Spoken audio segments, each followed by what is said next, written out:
Hey, what's up, guys? My name is Wolvite or Thomas, and I wanted to make a series, and this is going to be the first episode. This is not going to actually be a game analysis, but this is the starting of the series, and I wanted to talk about the mindset that you have when going into this type of thing. I hear quite often that there are unavoidable deaths in Call of Duty, which there are, and a lot of people use that as an excuse to not be better. They say, I have better than a 1 KD, or I have just under a 2 KD, or I have a 2 KD or something like that, and I'm fine. I get kills, but the only reason I'm not a 3-4 KD player is simply because of all the BS deaths I get. But in my opinion, that's not really. I think that's an excuse. I think a lot of people could be better at the game, and in order to get better, they really have to want to get better. Back in Black Ops 3, for example, I was a part of this group, and we would play and fight off against each other. Black Ops 3 on PC had a pretty small community, but there were some of the best players I've ever seen at Call of Duty in that game. And some of these players you would not believe, like 4, 5, 6 KDs, man. Like, these players were insane, and their score per minute's backed up to like 800, 900, 1,000 score per minute. Like, these players were ridiculous. Same thing for Black Ops 2 on PC. Some of these players were incredible, and you got to ask yourself, like, what are they doing? They're playing on the same, crappy connection like everyone else is playing on. They're playing against the same BS specialists. They're playing with the same overpowered perks, weapons.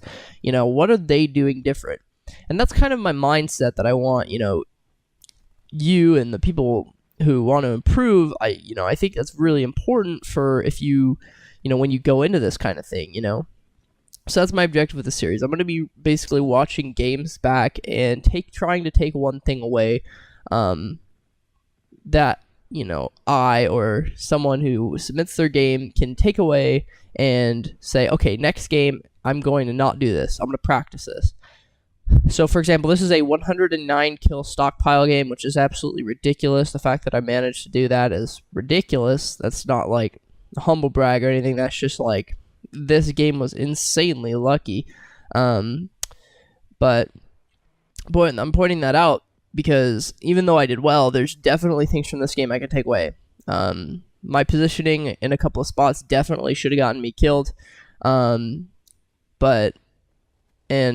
that positioning, I was too far away from my teammates.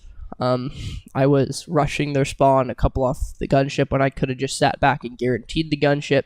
That's an example of something specific. You want to be specific about it, but you really have to have this mindset of you want to improve, and there's always something. This is it. There's always something you can learn from a death.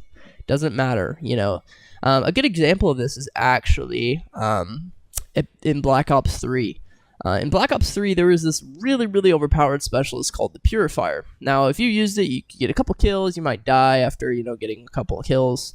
3, 4 kills, then you die or something like that. And that was on the high end. However, Black Ops 3 had stats for, like, your average kills with the Purifier. And, some players, they mained the Purifier, and they would get, like, an average of, like, 8 kills every freaking Purifier. And it was like they basically could guarantee their streaks as soon as that thing popped. And they did that through purely positioning, but also a lot of people didn't know how to counter it. A lot of people died to Purifier, and there's nothing I could do. I died to it. There's nothing I can learn from that. It's just BS specialists. Call of Duty's catering the noobs, which is true. All right, I'm not saying it's not, but I'm saying don't let that reality block you from the your improvement. Don't let this specialist is really overpowered. I am going to die every single time. There's nothing I can learn from this gunfight. Maybe ask yourself different questions. Did I need to push this? I was 2 off my streak here.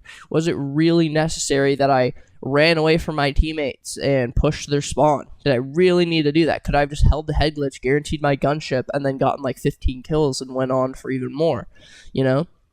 And because there's always something you can learn, even if you die to something OP like a Purifier. So anyway, in Black Ops 3, one way you countered the Purifier was by holding a long-range sight and just killing the Purifier as they ran through. And one way that you could know when the Purifier would be coming is because it was pretty consistent when you would know if the enemy team had a purifier, and you could look before the game started and you kind of knew the timings. They're pretty consistent. Oh, they're going to get a purifier a couple of minutes in.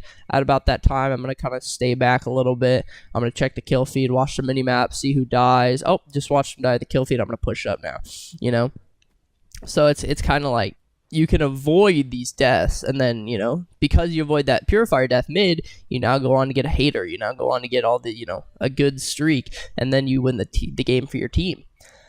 My objective with this series is also going to be playing for streaks.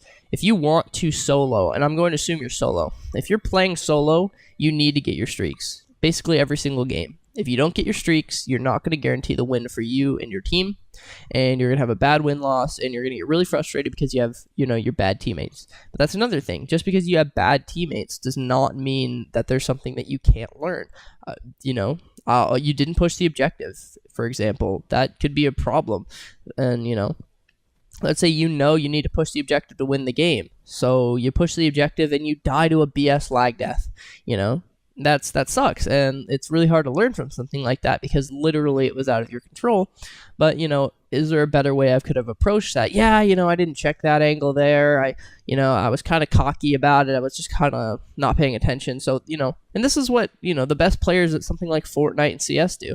They constantly review their own games. And, you know, if you really want to improve a Call of Duty, I suggest you review your own games and ask yourself, what could I have done? You know, there's stuff even in this game where I get 109 kills in stockpile that I can learn 100%.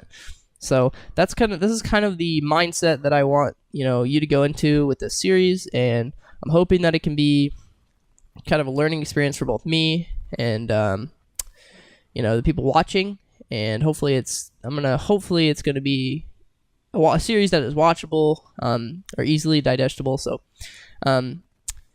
anyway, so I'm going to start with my games in this. So I'm going to start with my games, and if people want to submit games, then, you know, I can review those as well. And my objective is not to review every mistake. My objective is to basically find one. My objective is to find one thing that you can take away and work on. So, you know, maybe that's 30 seconds in. All right, this is a big problem. Go and work on it. You'll do way better. Because looking at the, you know, the big picture is what's important here, or take the low-hanging fruit. A lot of this was also motivated by a YouTuber by the name of Ballatw. He does Fortnite VOD reviews, but I'm not that great at Fortnite, and I'm a lot better at Call of Duty than I am at Fortnite. So that's kind of motivation. If you play Fortnite and you want to watch some great VOD reviews, go ahead and check his YouTube out. But anyway, this is basically going to be the Call of Duty version of that, and I'm super excited because I think a lot of people want to get better at Call of Duty, and they just kind of give excuses to not improve. So anyway, thank you guys so much for watching this video. If you enjoyed it, drop a like, and peace out, boys.